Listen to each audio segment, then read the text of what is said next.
बिस्मिल्लाहिर्रहमानिर्रहीम। मैं हूं वसीम ज़िया, अंबर एग्रो केमिकल मुल्तान से। मेरा आज का ये वीलॉग अगेती कपास के हवाले से है और ख़ास तौर पर उसमें ग्लाइफोसेट के सही इस्तेमाल के बारे में।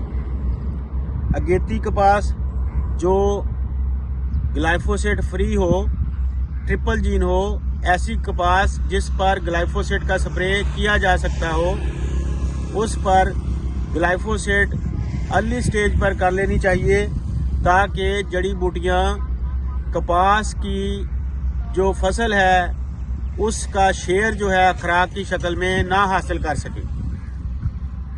मेरे काश्तकार भाइयों, ग्लाइफोसेट को सही इस्तेमाल करने के लिए 2-3 चीज़ों का ख़ास तौर पर ख्याल रखना बहुत ज़रूरी है। नंबर 1, ग्लाइफोसेट की सही डोज जो है, सही मकदार यानी कि 250 मिलीलीटर फी टैंकी इस्तेमाल करनी चाहिए। नंबर 2, ग्लाइफोसेट के लिए साफ पानी का इस्तेमाल यानी कि ट्यूबवेल या नल का पानी इस्तेमाल करना बहुत ज़रूरी है। गदला पानी, खाले से लिया हुआ पानी इस्तेमाल हरगज़ ना करें। ये ग्लाइफोसेट की जो रिज़ल्ट हैं उस पर असरअंदाज होता है।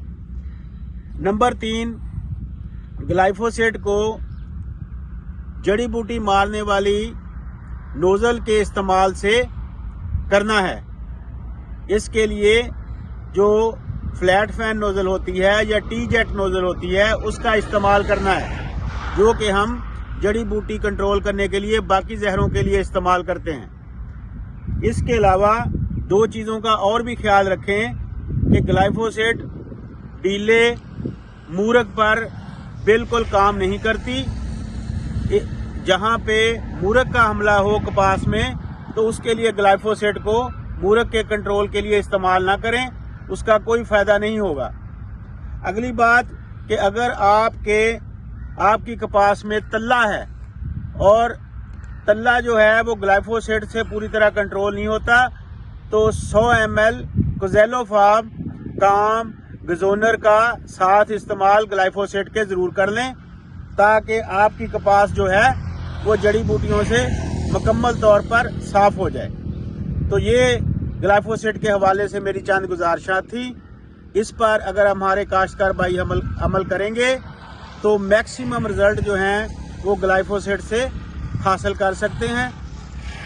इस बात का ख्याल रहे कि आपकी जो कपास काश्त हुई है वो ग्लाइफोसेट फ्री हो। अल्लाह ताला आपका हामी व नासर हो।